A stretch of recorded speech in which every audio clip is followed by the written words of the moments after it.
ஒரு மனிதன் ரொம்ப அன்றாட நிலைமைக்கு கஷ்டப்படுகிற ஒரு ஏழை விசுவாசி ஒரு ஆட்டோ ஓட்டுறாரு, ஒரு சின்ன குடிசையில் இருக்கிறாரு, ஒரு வாடகை வீட்டில் இருக்கிறாரு.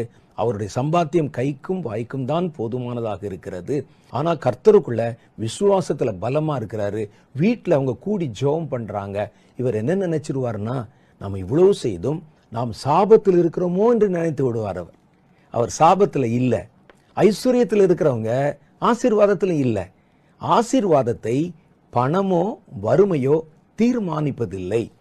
ஆனா உடனே நம்ம என்ன சொல்லிடுவோம், நீதிமானுக்கு ஒரு உபத்திரம் வந்தால், தேவனுடைய பிள்ளைகளுக்கு உபத்திரம் வந்தா அது சாபம் என்கிறதாக ஒரு கருத்து நமக்குள்ள இருக்குது. ஆனா நீங்க நல்லா யோசித்து பாருங்கள், நீதிமான்களுக்கு வருவது வேறு விளைவை உண்டு பண்ணுகிறது, துன்மார்க்கனுக்கு வருகிற உபத்திரவம் வேறு விளைவை உண்டு பண்ணுகிறது.